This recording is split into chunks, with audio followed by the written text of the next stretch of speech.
So, it's Courtney Grumpa to a rescue! She catches the four stooges yelling out their inner deviation, but they try to cover things up. But as naive as Courtney may be on other occasions, she ain't buying this crap. Yes, Dodie, Macie, Miranda, and Mipsy resume their plans, while Courtney still keeps an eye open on it. Meanwhile, Courtney's brother Blake is on to Carl in his Noel dilemma. It means I haven't got any big plans. I'll probably just sit around and count my nose hairs. Dig? That sounds ducky, Carl. Just ducky. Or should I say, birdie? Moving on. The first step in the girl's crappy plot is for Miranda to... Dropped your scrunchie. It's not mine, it's Ginger's. Wow, keeping stuff in each other's lockers. Things must be serious. Yeah. Too bad things never got that serious with us. Yeah, I've seen Bear Seduction from Peter Griffin. Also, any young-time Ginger viewer would be reminded of an earlier and much better episode from Season 2, Never Can Say Goodbye, where Darren awesomely stands up for himself to Miranda, who forced him to be her boyfriend as soon as he got his bear trap braces off. Thankfully, that seduction failed. Next, Dodie and...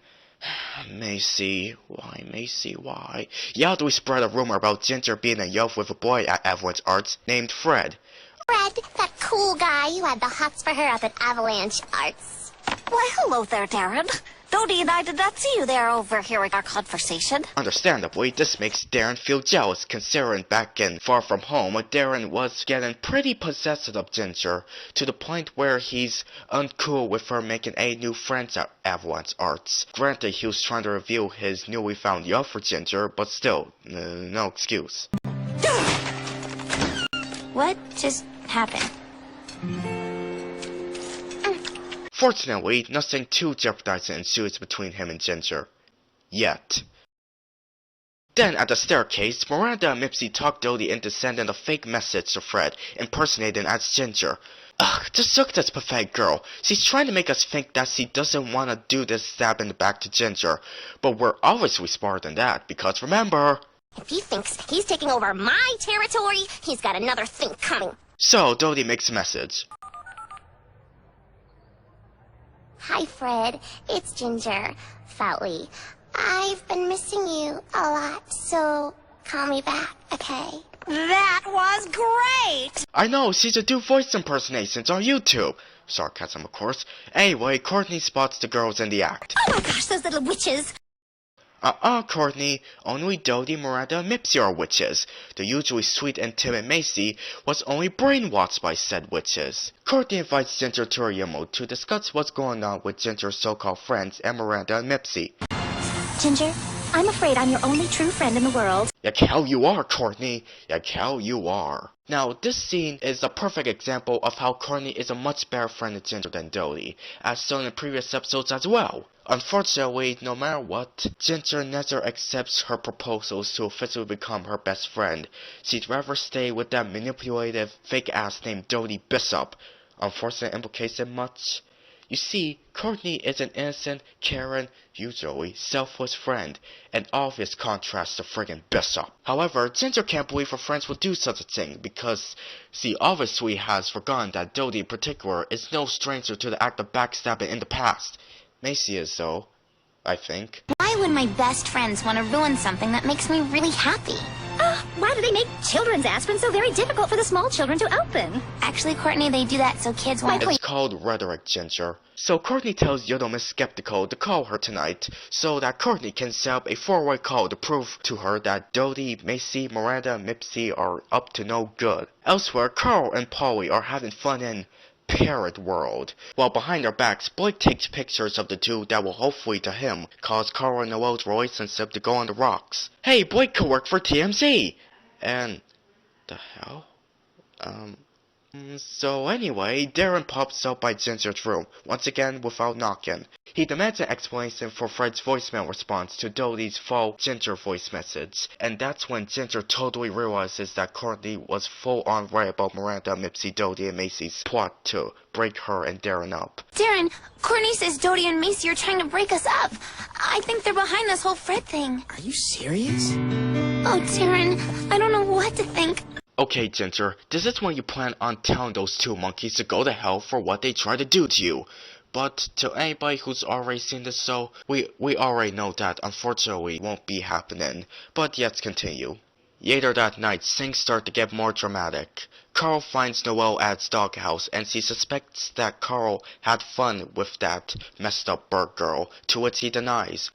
Come on, Carl, unphotoshopped pictures don't lie. It's sad to say that Carl and Noelle's relationship will call it quits in the graduation episode Butterflies Are Free. Aw, but they were so cute together. In a weird way. Back in Ginger's room, it's 8:15, just as Courtney said. As Ginger and Darren sit on the bed waiting for the evidence, Courtney is ready to reveal the scandal's info by joining in the four-way call between Miranda, Macie, and Ginger's backstabbing duo of dorks as Siebo's friends. Hello? Miranda, this is Courtney. Courtney! What's up? Let me cut to the chase. I know what you girls are up to. I overheard you talking in the bathroom, and I want in. Glad to hear you've come to your senses, Courtney. So, what's the next part of the plan? Hold on. Let me patch in Dumb and Dumber so we can get you up to speed. Aha! I bet Bishop's dumber. Or is it Macie? On that note, even though I've watched Dumb and Dumber before, I still don't know who's dumb and who's dumber. I've always thought Jeff Daniels was dumb and Jim Carrey was dumber. Or is it the other way around? Anyway, Ginger has heard everything and the jig is up. Thanks, Courtney. I've heard enough. That was Ginger? It was an ambush. Macie, that was Ginger. What have we done? Bishop, stop faking guilt! Totally heartbroken, Ginger can clearly see now that Dodie and Macie, but especially Dodie, were never the perfectly loyal friends she thought they were after all of these years hanging around with them. Their BFF status is now shattering to pieces because of this awful trick. And that's the main reason why I hate this episode out of the way. Elsewhere, our diabolical yo Blake develops the scandalous pictures he took of Carl and Polly to ruin Carl and Noelle's relationship. Still nowhere near as bad as what the girls did. So, our story ends with Dodie leaving a pathetic voice message begging Ginger for forgiveness. Hi, it's Ginger. Leave me a message.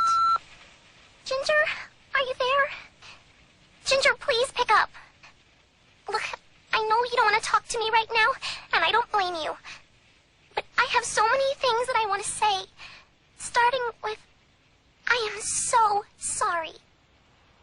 And if you think that this episode ends on a cliffhanger that will probably be resolved in the very next episode, then you are all kinds of wrong!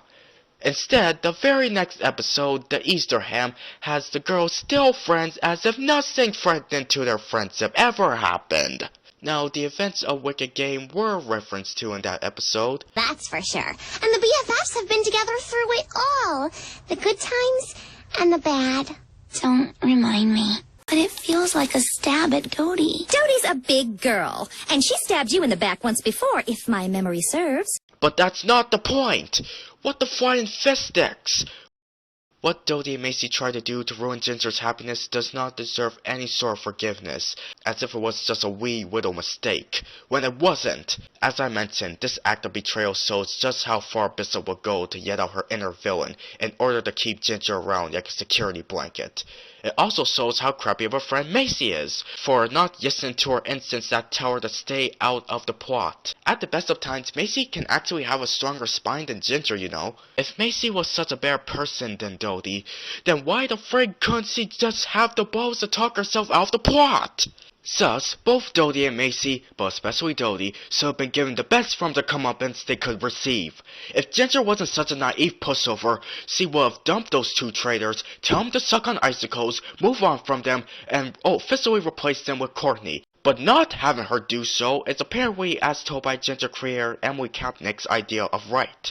Now, while I am disappointed with her, I really don't want to bash Emily for writing this atrocity, like how Mr. Enter has his hate for the writers of modern SpongeBob. Unlike them on many cases, Emily is a very skillful writer who has written some of the best episodes of her show, including my #1 favorite, Hello Stranger, which I shall review sometime in the future to make up for reviewing this crappy episode. But like most great artists, Emily does make some hiccups here and there, and Wicked Game is her biggest one. In general, it's awful how Emily keeps the false friendship of Ginger, Dodie, and Macie immortal in spite of the backstabbing.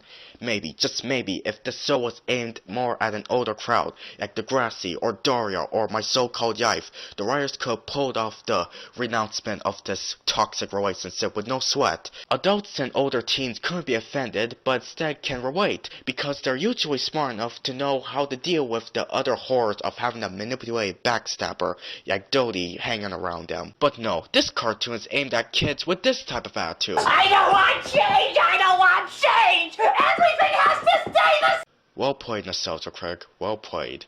I'm sorry, you know what? I'm sorry for being degrading like that. Not even kids at home could be so oblivious to see how Dodie isn't the right friend for Ginger. Nobody should excuse As Told by Ginger for being a kid's cartoon to repeatedly get away with the unfortunate implication that the only friends you're ever allowed to have are the ones who backstab you constantly in order to get their way, and you must automatically forgive said backstabbers each time. It's complete and utter bullcrap. As Told by Ginger is supposed to be as close to real life as Hey Arnold or Doug, as far as a Nicktoon can go at least. And in real life, unless you're a spineless idiot like Ginger, you shouldn't wait until the last man to dump your backstabbing quote-unquote friend, or else they'll manipulate you, backstab you, and frick up your life some other way. You know that episode of Family Guy Seahorse Cecil Party where its quote-unquote moral is that you should stay in an abusive relationship for the abuser's benefit? Well, it's kind of similar to the unfortunate implication that As Told by Ginger teaches. Only I wouldn't label Ginger and Dodie's sort of friendship as abusive. Manipulative is a better way to describe it. Either way, this crappy excuse for friendship is the main thing I hate about the show, other than the character of Dodie Bishop in general. What more can I say? Wicked Game is just too terrible for me to sift through. Don't hate me for this, but I could be able to sift through and laugh at many bad SpongeBob episodes than a turd of Ginger, except for One Course Meal, A Powerful Gary, Spongeheads, Demolition Doofus, Yo-Yo Book, etc.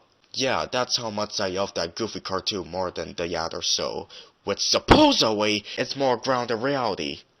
If there was one thing, other than Courtney being a good friend of Ginger, that I give Wicked Game credit for, it would be for its portrayal of deception in the plot that we rarely see on kids' cartoons of its time. Other than that, like I said, I can't live these events down. Wicked Game is just disgusting. Would you ever do something like this to a friend? No matter how hurt or upset you were? No.